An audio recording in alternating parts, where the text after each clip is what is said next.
am I going? I'm on. Hello, everyone. I'm Shasta. I'm up from Tasmania. I'm an invertebrate ecologist and biologist. I am the bug nerd in the network of nerds that represents Future Crunch. We are a nerd collective, national now. And I suppose I'll start by saying that Future Crunch are not fortune tellers. We're not anything tellers if I can't make the slides. We're not fortune tellers of the future. In fact, a wise person pointed out that if you live by the crystal ball, you will die by eating glass. What we are is nerds, a nerd collective. We're passionate about science and technology. We're enthusiastic about the promise and the potential that it holds. I think Future Crunch will all agree with me when I say that we fucking love science. Did you know that we can take photos of Pluto? We can unravel quantum mechanics, and we can cut and paste with our own DNA. Science is at the backbone of things that you all took for granted today, like plumbing, or painkillers, and raincoats. Science is also at the backbone of lots of things that people cherished and relished today, like telecommunications, or the internet, like cancer therapy, and air travel. And science is greater than all of these things also. The wise Carl Sagan pointed out that science is more than just a body of knowledge, it's more than just our gadgets and our belongings. Science is a way of thinking. And it's important because unlike ideology, science is willing and able to change, eager, in fact. You introduce one contrary piece of evidence to science and it will insist that we rethink everything we thought we already knew. As scientists, when we get things wrong, we will get excited because it is evidence that we have learned something. These changes accrue and they change the world right along with it, irrevocably. Science, perhaps most importantly, gives us perspective on ourselves by showing us the very, very large into the very, very small, the very, very new and the incredibly distant. Science brings us stories of our humanity, our passion, our determination to discover, and our curiosity to create. Science, perhaps most importantly, tells us these stories, but it's not the only human story. It's not, in fact, necessarily even a very popular human story. I don't necessarily have to remind you that the stories that we are more interested in telling ourselves, more often telling ourselves, are the ones that look like this. President Trump ordering strikes on Syria. American, British, and French warships. Retaliation for the alleged chemical weapons attack 6 days ago. 65 million, the number of people now fleeing hunger, poverty, climate change, and war. Foreshore, fighting each other and bashing and robbing beachgoers. Witnesses say there were at least two. The group of young women. This morning. School shootings, unfortunately, are all too familiar, as we've been talking about this morning.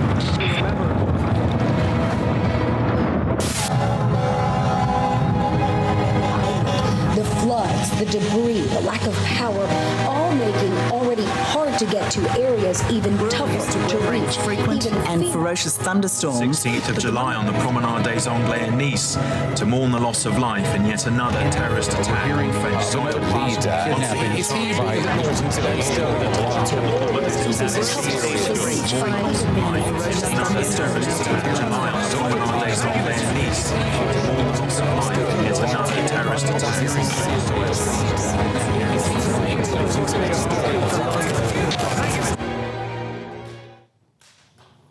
That was only 1 minute of footage.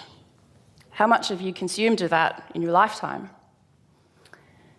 You could be excused for believing that we're all going to hell in a handbasket. Perhaps even that we've brought this on ourselves, or maybe even that we deserve it. But you'd be wrong. I wish to contest that point. Franklin Roosevelt pointed out that the test of our progress is not whether we can add more to the abundance of those who have enough, but if we can give enough to those who have too little.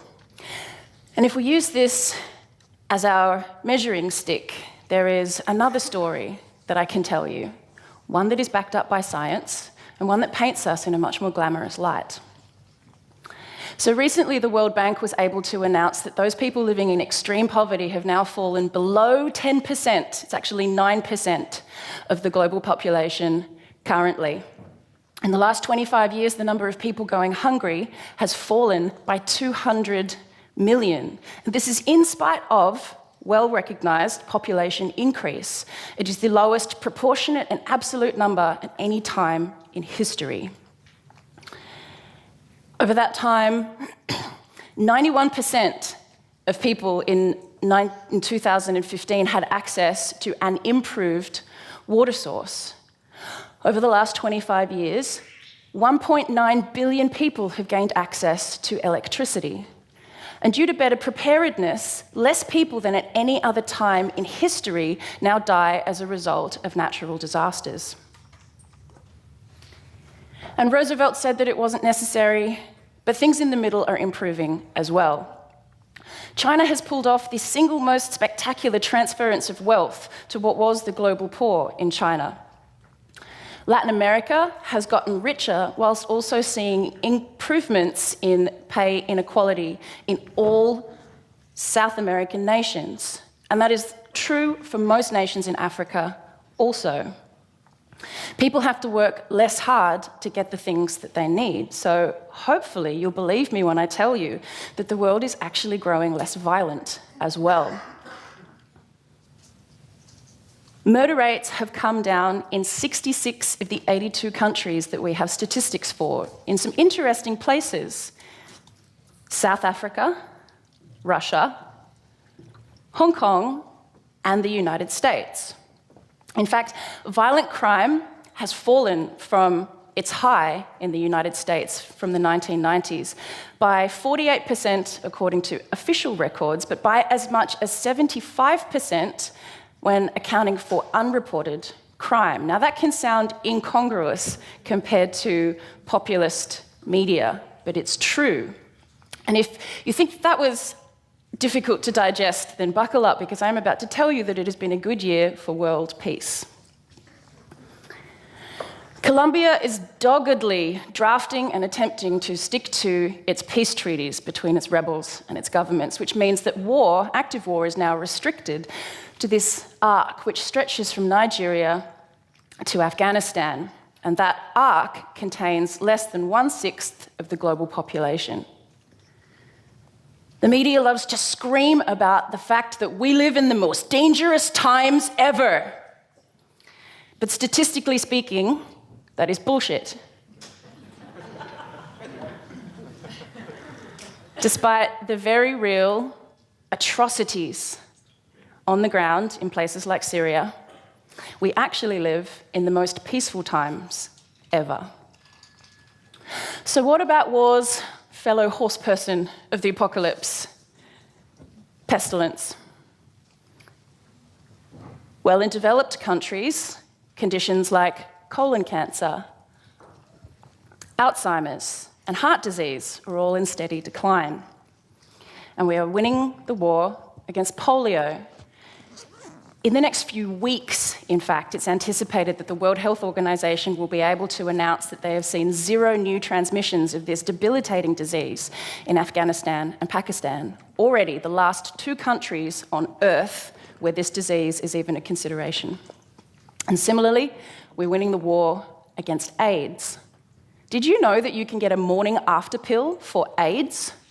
Thanks, science!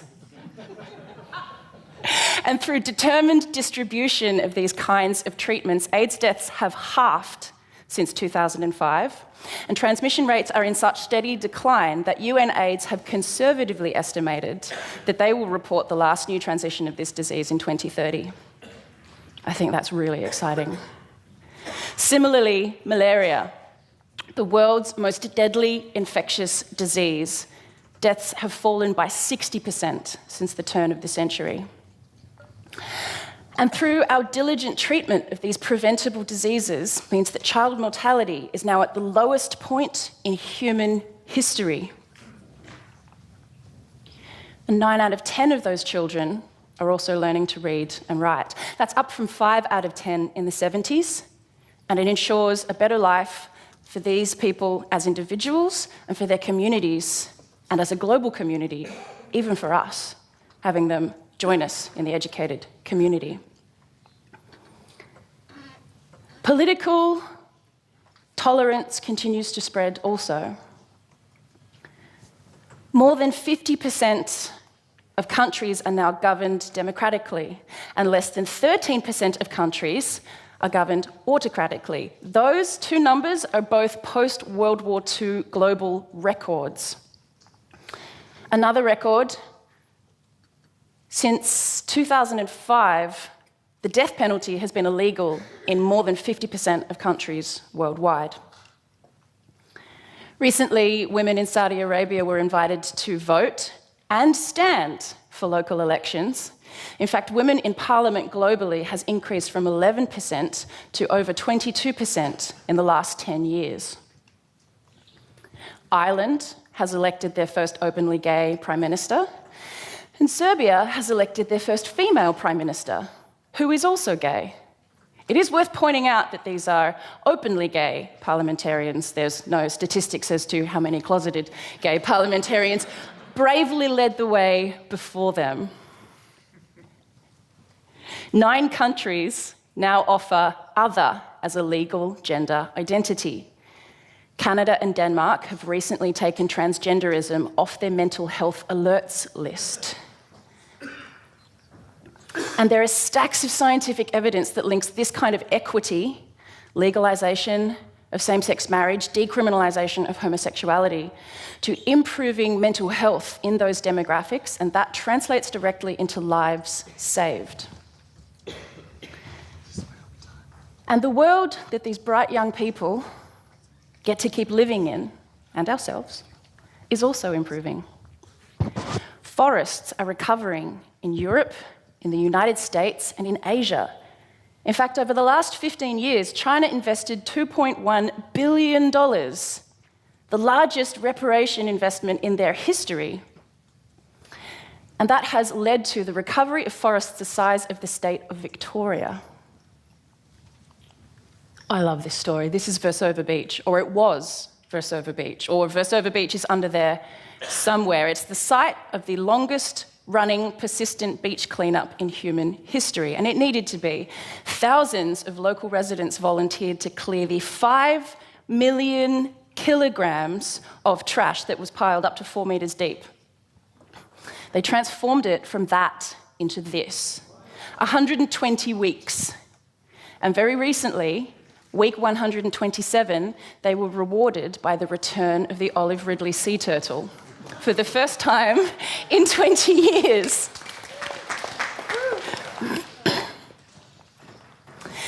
Now, the oceans that these guys are swimming out into are still beleaguered. It is uncertain territory, but there is good news on the horizon there as well. This is Boyan Slat, who was a teenager when a school project prompted him to consider the problem of ocean waste. Ahead of schedule, his pioneering ocean cleanup system has been deployed. And it is now forecast to be able to halve the Great Pacific garbage patch over the next 5 years, unless that also runs ahead of schedule. And creating a revenue stream to mop up this new resource are the enterprising folks over at Adidas. These shoes are made out of a new kind of fabric called parley, which in turn is made out of reclaimed and intercepted ocean plastic waste. 1 million pairs of these unapologetically ugly and expensive and pious trainers were sold last year. But if you want to get on the bandwagon, you'll have to do it quickly, because ocean plastic isn't going to be around forever. More than 40 countries have now drafted or implemented some kind of single-use plastic ban. Places like Morocco, formerly the world's second largest consumer of grocery bags, Also places like India, Ethiopia, France, and literally the Queen of England herself has banned all single-use plastics in her royal estates. And last year, 137 countries became signatories to the strongest ever regulations on the trade of illegal animals and their products. This means that species like the Yellowstone Grizzly Bear National Park population, manatees, 2 species of sea turtles, and peregrine falcons have all been taken off the endangered species list.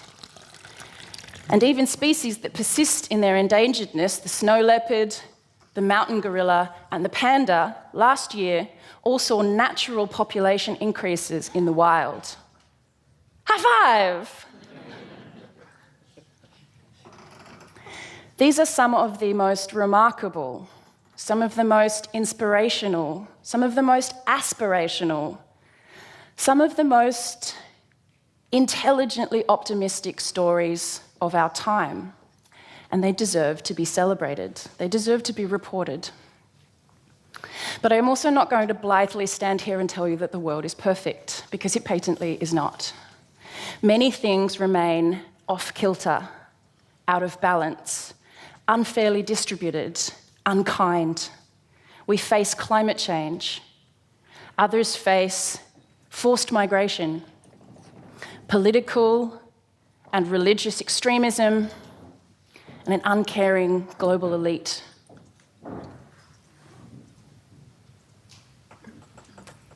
But this world demands that we hold 2 thoughts in our head simultaneously now. The world is not yet good enough, but this world is evidently better than we thought. So why is it that these good news stories come as such a surprise? Well, science has the answer for that as well. Neuroscience, in this case, tells us about the alarm bell in the brain, the amygdala, which is a small core of neurons which uses about 2/3 of its neurons to seek out bad news. It is when we see something scary or dangerous, the amygdala overrides all of your higher cognitive function, and it is the reason why your feet are already moving before you know whether or not it's a crocodile coming out of the water. Now, this is conflagrated by a thing called negativity bias, which is our human mammalian habit that bad news goes straight into the long-term memory, and good news takes about 10 seconds of comprehension before you'll be able to recall it. These things are bred into us to keep us alive as a species, but these days, when our lives are quite safe, really all that they add up to is that the brain is Velcro for bad news and Teflon for all the nice things that you've seen. It's complicated even further by this interesting trio: confirmation bias, the availability heuristic, and the backfire effect. Collectively, they cause us to seek out information which gratifies our existing stance. Also, that once we have found that information, we consider things that we have seen and heard most recently as most reliable. And so if somebody comes to you and contradicts your opinion, the amygdala says that you are under attack, and we push back against that contradiction and stand in defense of our opinions, completely irrespective of their correctness, their truthfulness, or their goodness. A recent study at the University of Michigan showed that bad news has exactly the same physiological impact on us as that crocodile. It makes your heart rate, and it makes your hands sweat. The follow-up study showed that people offered good news and bad news headlines will spend 30% more of their own time lingering on the bad news. And the truly bad news is that the predators of our time do not have teeth, they have cameras. The media knows that we as a species are wired to detect and respond to bad news. They fill our vision with it because it is simple economic sense. A paper's job is to sell copies of itself, and if it bleeds, it leads. This isn't just some colloquialism coined by a cutthroat tabloid editor. It is a deep, deep evolutionary truth about ourselves that now sits at the heart of the mainstream media model. Possibly even worse news than this is the predators in front of the camera. They want a piece of you too. There is so much available information on so many different platforms now that your attention has become a currency in the new attention economy. And people will say what it takes to get your attention. The right will scream about crime and immigration and terrorism, or better yet, crimes committed by immigrant terrorists. The left are hollering that banks are evil, that capitalism is killing the poor. And the environmentalists shout that our forests and our oceans are being pillaged, that we're effectively on a collision course with a climate change time bomb. Now, whichever side you align with, they are all unified by a flaw, which is this catastrophic rhetoric, because it galvanizes very few into action. What we need to do is stop. Take a minute to breathe. You need to burst out of your bad news bubble. Science has shown us that we deserve to anticipate a future where things get better. This sense of hope and optimism over this apathy and this misery is what is going to generate the solutions that bring us out of the troubles that we have inevitably gotten ourselves into. Thank you.